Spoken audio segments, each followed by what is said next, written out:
Before Omi In A Hellcat would pull in millions of views off his videos, I just got a 2020 Lamborghini Huracan Evo, and Omi In A Hellcat shows off his insane car collection and more. My dream car was always a Corvette. That's the reason why I got a fake leg, I got a knee replacement, hip replacement, and a femur. I got an accident in this car. So this is a whole new car, by the way. Before Omi would clock in over 500,000 subscribers on YouTube, 250,000 on Instagram, and a modest 2,000 on Twitter at the time of this recording. But who cares, because he's got a whole lot of cars, right? I don't really like to modify my cars as much. I'm gonna start doing it, but this one right here, somebody can offer me $250,000 and I won't sell it, because that's the reason why I got the name, cuz. Before Omi In A Hellcat would get raided by the FBI and they would seize possession of his fleet of expensive cars. Damn. They took all my Hellcats. Yo, they took pretty much every car. Okay, I'm reloaded. Now, Omi In The Hellcat, damn, just 5 years ago, this man was a pizza delivery dude making just $5 an hour. Now, in the time since, he started up a streaming app known as Gears TV Reloaded, and he bumped his net worth up to an estimated $50 million. Now, I actually decided to reach out to Omi via Instagram, and I found out that he actually hit me up about 3 months ago. He stated this: "You need to do a video on me. I might not have all the subs, close to 400K in 4 months, but I'm pretty wealthy coming from nothing." Now, in the time since, we've spoken over the phone, and he was kind enough to answer a bunch of my questions to help me sort out this video. Now, his story, it's actually a ridiculous one. He's overcome a whole lot, and he's accomplished so much more. Now, I'm sure the feds, they will be watching this video, so cut your boy some slack and give him back his Hellcat. Okay, I'm reloaded! What's going on, guys? It's your boy Michael McCrudden back at it again with another episode of Before They Were Famous. Now, you guys requested this video, and we talked about him in our recent YouTuber Chains Part 3 video. Now, in there, I referred to him as Omni. My bad. Yeah, he was quick to correct me in the comment section. Even the fact god can make mistakes once in a while. Now, as always, be sure to let us know who's next in the comments down below, and I'll see you guys after the intro. And today we do have a trivia question for you. Which YouTuber inspired Omi to become a vlogger? Place your guesses down below. The answer will be a little later in this video. All right, here we go. Should I say the reloaded thing again? I think I said too much already.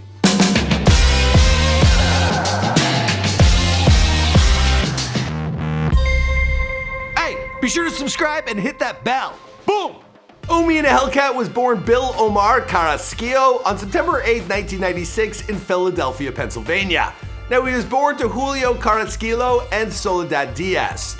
First off, let's get to know his dad a little bit better. In a recent Instagram post, Omi stated, "I'm blessed to still have my father alive. He is in his 80s and they had to stop in the middle of surgery because he almost died. I love you, Dad. Hashtag reloaded." Now, his dad was actually 55 years old when he had little Omi, and he didn't stop there. The man has had 38 kids in total. His mom, she also has 10 kids, 4 with Julio, and in total, well, Omi, he has as many as 44 brothers and sisters. That's like an entire Philly gang right there.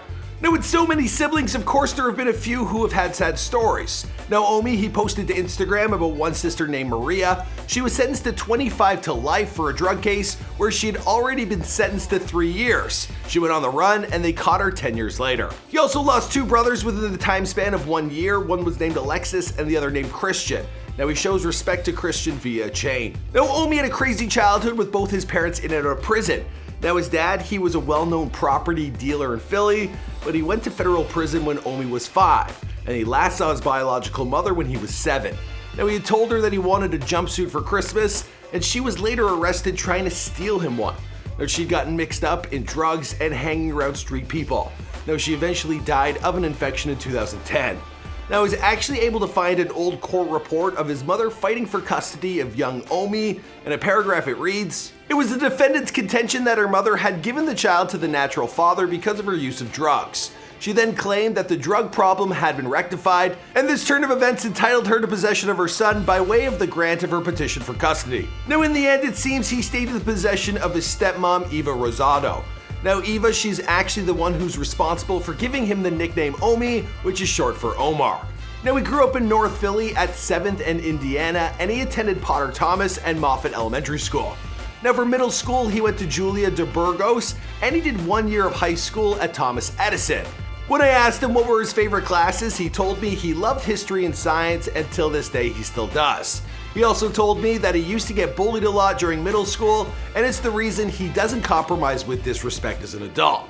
Now, when his dad wasn't behind bars, he took his son under his wing and taught him both the good and the bad sides of his various businesses.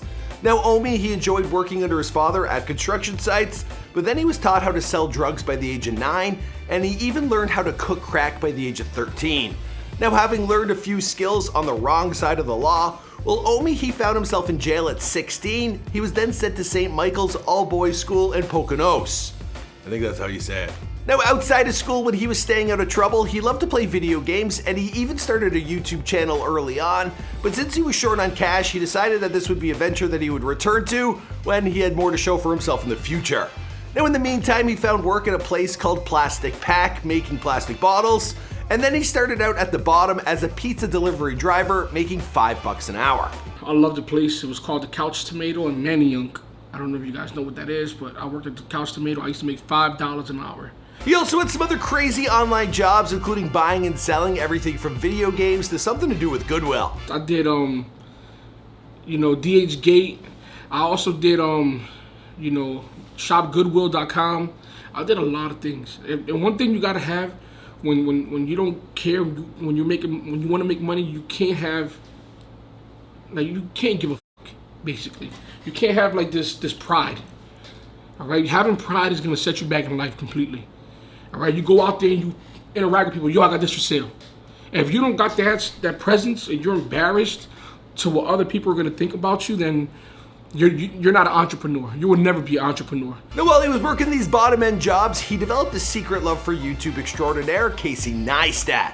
He told me, "I was watching Casey Neistat and I fell in love with the art form of daily vlogging." Now, eventually he gravitated towards work that would pay him a little more money. He became a freelance app developer, which changed his life forever.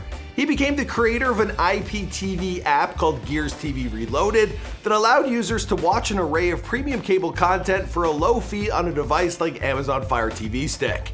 Now, this provided users with unlimited access to premium cable channels like HBO, Showtime, Cinemax, and Starz. And the site, well, it's since been taken down, but at one point it did look like this. Press login. There you have it, guys. Got different categories here. It's gonna show you what's on now, what's gonna happen in 30 minutes, an hour. Now, once Omi had set this website up, there was no looking back. In a few short years, he was able to bump his net worth up to more than $50 million. Besides buying every car under the sun, he also bought himself a mansion that was once owned by former Philly shortstop Jimmy Rollins. Now, he also opted to diversify his streams of revenue, setting up a construction business, and he became the owner of 2 nightclubs. One's known as Unicaz, and the other is known as Philly 21. Unicaz? I don't know. I think that's what it is. Philly 21. Wow, the lights off. Damn, the inside of that place looks like a video game. Now, he also got married in 2013, but divorced in 2018. He's got 5 kids with 3 different women, so it ain't just cars that he likes in abundance. Now, the man, he clearly has it all, and he has a staff of 30 working under him. That dream house of his, it looks like a party that never stops. And he also lives near another popular YouTuber by the name of Lance210. All right, so I see the difference now. I like these back headlights better, but I think your little fusion thing right here is better. All right, so let's get into his recent headline-making FBI raid. Now, just last week, FBI agents wearing bulletproof vests and with their guns drawn, they raided his home and removed numerous belongings. Now, they took all of his cars, probably 30 of them. They also seized all his cameras, his SD cards, his pricey jewelry, and all the money in his bank accounts. Now, Omi, he was quick to post a video to his fans to inform them of exactly what was going on. They had to lend me a phone because I didn't have a phone. They basically seized millions of dollars out of all my accounts. They took all the cash that I had laying around. They took all my jewelry. They took all my kids' things. They took Xboxes. They took computers, laptops, cell phones. They didn't even leave fucking drones. You know what I'm saying? They didn't even leave drones.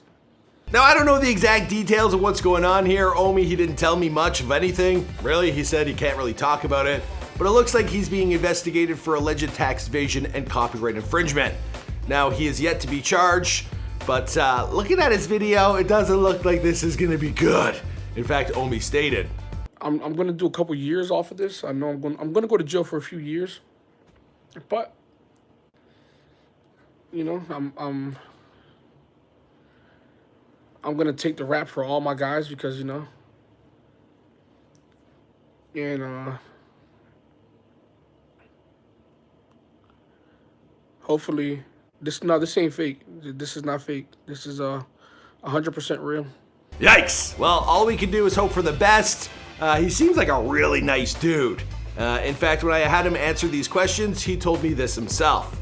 I had to live and endure being mistreated my entire life. I was always the underdog. I always found myself hitting rock bottom. But for some reason or another, I always made it out with a smile. It's the reason I treat everyone with respect. No matter how much money I've had or will have again, I've treated everyone amazing. Like I said, he seems like a totally lovable dude. Also, Gears TV Reloaded, a few people in the office here, they love that app. Or they did. Yeah, they don't anymore. You know what I mean? I feel weird just making this video. Maybe I'm gonna get raided. Nah, I'm the squeaky clean Canadian who pays all his taxes. As for the rest of the story, well, I think we're gonna wrap this one up here because this is Before They're Famous. Thanks to Omi for helping me out with all the research for this video, and let us know who's next in the comments down below. I'll see you guys in another video. Boom!